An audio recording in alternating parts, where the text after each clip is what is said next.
Welcome back to the Daily Dribble podcast, guys. As always, I'm your host, Nick Zammit, here back with our NBL show. Now, tell you what, the weeks are just absolutely flying by at the moment. Delighted to be here once again with you guys tonight.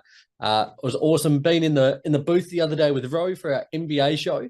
But I've thoroughly, should I say, been looking forward to also doing our NBL ones. The plan for tonight is I'm just going to get straight into it. No odds and ends, nothing else. Just going to do a bit of a blitz on some of the biggest surprises to come out of this season thus far. As I said, it's been the most chaotic, the most enthralling, the most whirlwind season to date for the NBL. So I just thought I'd kind of shine a bit of a light on some of those most notable surprises, for good or for bad. So we'll get into that one momentarily. Before we do so, though, a big shout out to both the cover and stadium scene, as I always say, helping keep us, our good name, our good work out to the masses, whether that's Australia, the US, Canada, all around the globe. They are doing tremendous things for not only us, but other content creators out there. So certainly appreciate everything they're both continuing to do for us. Guys, be sure to stay up to date with all of our socials, Instagram, Facebook, YouTube, Twitter, and TikTok, as well as subscribing, liking, sharing, commenting, doing all that good stuff wherever you listen to the show, whether you're a YouTube watcher or an Apple Podcast, Spotify listener. We certainly appreciate all the continued support, especially in the lead up to Christmas. It is the most magical time of year. So if you want to help your boys out, do us a favor, give us a present. That would be the greatest gift of all. Okay, let's get into it. A couple of surprises to come out of the season thus far. I'm going to kickstart it with probably the most, I guess, we'll say bombshell piece to come out of the season. We'll say bombshell, yeah. Was the departure of Craig Randall from the Adelaide 36ers. Now, everything was looking poised for the 36ers to pretty much run through the competition this season. Their big three of Robert Franks, Antonius Cleveland, and himself there, Craig Randall. It was argued by some, most notably Corey Homicide Williams there, that this was the best trio to ever grace us in the NBL. Full stop. It was looking that way. They'd showed flashes. Their trip over to the US there, absolutely dominating the Phoenix Suns. All signs were pointing that direction. Wasn't to be the case though. Randall only suited up for 6 games. In that time, he averaged 20.3 points, 3 rebounds, 3 assists, 1 steal, and shot the ball at 40% from 3.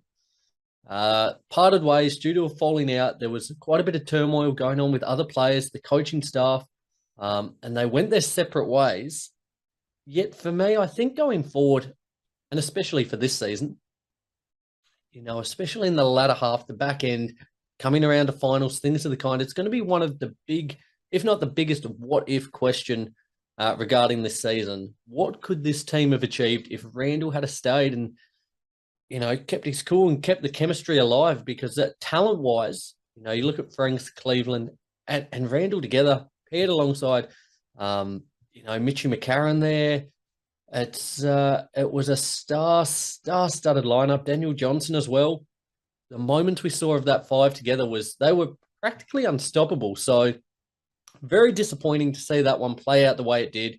Adelaide have been up and down thus far without Randall. Franks and Cleveland carrying the load there. But it's kind of one of those questions as well. We look at in the NBA, sometimes having the 3 stars on one team, it's sometimes too much. There's only one rock to handle. Sometimes it's just, you need to cut. I think the duo works best with complementary players around them who don't need the ball in their hands as much. We've seen Cleveland and Franks there. They've been pretty well able to coexist between one another at the moment. But I just think with another ball-dominant star in Craig Randall, it might have been a little bit too much. But nevertheless, that was certainly one of, if not the biggest surprise to come out of this season for me thus far. The next point goes to the Brisbane Bullets. Now, we mentioned this on last week's show, I believe. I think it was last. I believe so. I tell you what, the episodes and the weeks roll into one. But the Bullets parting with head coach James Duncan. Now, many going into the season, not myself, but many had Duncan as a potential Coach of the Year candidate, as well as the Bullets as potential title contenders. Now, with their loss over the weekend to the Jack Jumpers, phenomenal, an absolute shootout there for the first couple of quarters, tightened up late, got it back to, I think it was 80 apiece before the Jack Jumpers rattled off or forgive me, was it 19-6 or 16-6 run to end the game? They had a very comprehensive last couple of minutes. But with that loss, I digress. With that loss, the Bullets now slipped to 4-8 on their season. In Duncan's time with the franchise, things just didn't quite click. Part of it maybe due to his own fault, part of it not so much. Aaron Baines still struggling with injury. That certainly wasn't an aiding factor in his tenure. Nathan Sobey hasn't been able to quite find that consistency of that all NBL level that he displayed over the last couple of seasons. And uncertainty about whether to bring former NBA star Tyler Johnson off the bench or to start him, all contributed to their below par start to the season. Again, as I said, sitting at 4-8 at the moment, they really just need to rip off 3, 4, 5, a 5-game win streak just to kind of keep their heads above water and keep, I guess, with that pack at the moment, it's a bit of a logjam through the middle of the standings there, 4 to 6, 7. They're going to have to start getting some wins on the board though, because the season's going to escape them very, very quickly. And for myself, I think that it might have already. But yes, that was certainly a surprise to me. I thought Duncan was a really good choice heading into the season, just with the way he relates to players, his easygoing nature.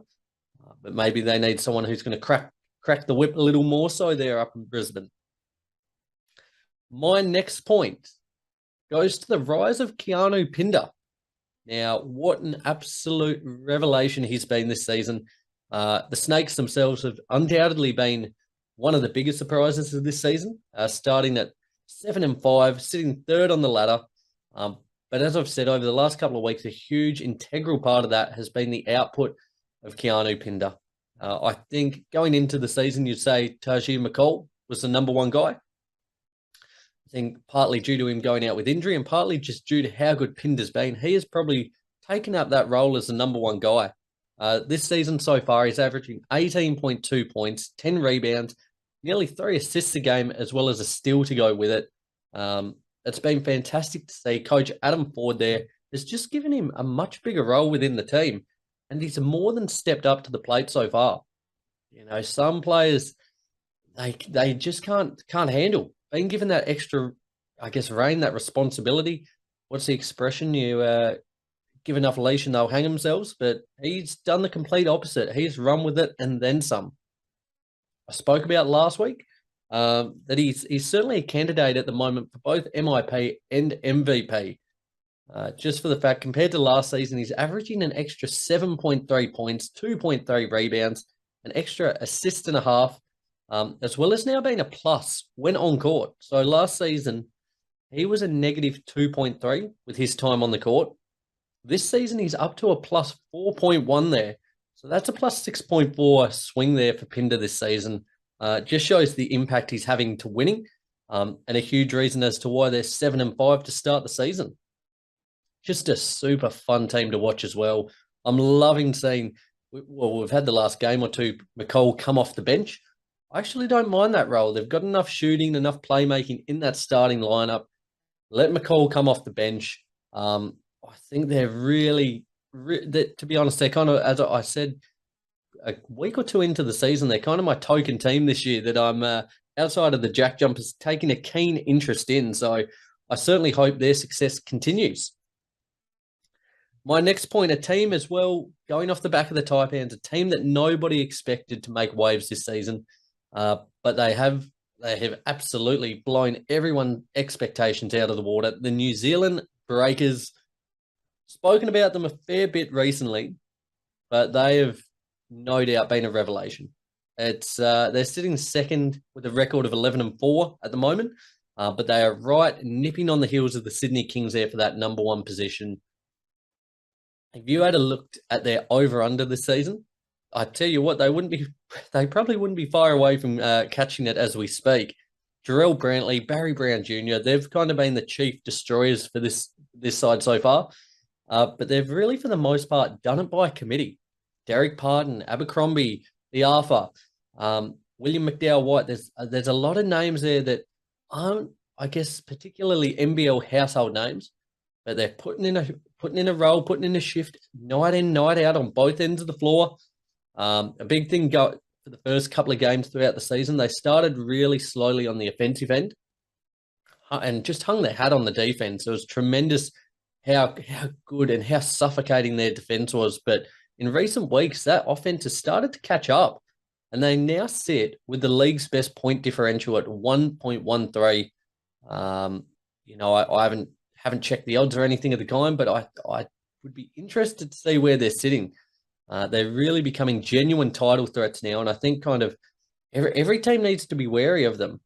It's not something we've said over the course of the last couple of years, but the New Zealand Breakers are a genuine threat this season, which is super super exciting for basketball over in New Zealand there, and it's hats off to them on the road as well. It's certainly not an easy feat. Perth, New Zealand, coming from such far distances away, they've got a 6-1 record on the road at the moment. The Breakers, which just speaks to the unity of this team. I kind of thought it might have been a little bit of a flash in the pan to start the season, but as I said, 11-4, seen well and truly a big enough sample size to suggest that this will continue. Again, somewhat like the Taipans, it's great to see. I'm all for the underdog, but they're making people believers, myself included. What are we? As I said, 11-4. Next game, I don't know who they've got coming up next. Let me just double check that, because it's going to be interesting to see whether they can keep this momentum going at the moment. They got the Sydney Kings. Now, that's Thursday night, 5:30, battle for first position. Again, I think a really good opportunity just to see where they are against a measuring stick in the competition. I think after that game, we can kind of really judge their credibility a little more so, but everything's ticking along really well there in New Zealand. Finally, I've got the Southeast Melbourne Phoenix. Now, they're probably a team I've spoken about a little bit, not as much as some of the other teams like the Taipans, Breakers, Jack Jumpers, the Kings for that matter. But the Phoenix are really flying under the radar. They currently sit with a record of 8-6. They've just been kind of going about their business. They started a little bit slower, but they've just accumulated wins without making too much noise. As I said, 8-6 record, fourth in the standings. Alan Williams and Mitch Creek have been absolutely phenomenal. Mitchy Creek, as I said last week, putting in an MVP type campaign thus far. Ryan Brockhoff now back into the fold, starting to show that ability we've come to know and love from three. Trey Kell, Gary Brown there. There's a lot of talent within this team. Still waiting on Zochi to come back as well. Then you look through the bench. Cole Adnam coming off the bench. What an absolute plus. Hasn't seen as many minutes lately as some of these other players have come into the fold more so. But just kind of top to bottom, they're a team, they're a roster that's not been spoken about enough. So they are certainly one of my surprises early into the season so far. Again, another team that I'm really enjoying watching, and I think it's just seen Mitch Creek in that kind of takeover mode, that real killer mode. He's kind of been in and around the benchmark for the last couple of years, but this feels like the season where he's really trying to assert himself as one of, if not the premier player within the competition. And a lot of their success will hinge on his output. But if he continues the way they're going, the Phoenix need to be looked at as well. You look at that top four, we've got Sydney, New Zealand, Cairns, and the Phoenix. The Jack Jumpers tailing in very closely behind there. But to be honest, I think that top six teams, I'll just recap them: Sydney, New Zealand, Cairns, the Phoenix, Jack Jumpers, and Adelaide are all serious threats. You could even throw Perth in there if you wanted to. As I said last week, if you got Bryce Cotton, you got a punter's chance. But there's a lot of talent within the league, and the Phoenix certainly hold a lot of it at the moment. So they get my final surprise packet to start the season. Recapping that, guys, I've got Craig Randall departing the Adelaide 36ers. I've got the Bullets parting with head coach James Duncan. I had the rise of Keanu Pinder. The Breakers taking the league by storm. And then finally there, the Phoenix flying under the radar. So they are my five surprises to start the season. As I said, it's been an enthralling start. most teams now around that 15, 16, 17 game mark. So it's great now that we can start to speak to things a little more so now that we've got a credible sample size to go off. But nevertheless, as I said, a real quick little blitz episode there. Guys, be sure to stay up to date with everything Daily Dribble. We've got a massive episode on our NBA focus show this week, going through all of our our leaders and dark horses for all the major NBA awards, your MVP, your Coach of the Year, etc., etc., etc. Really looking forward to chewing the fat with the boys.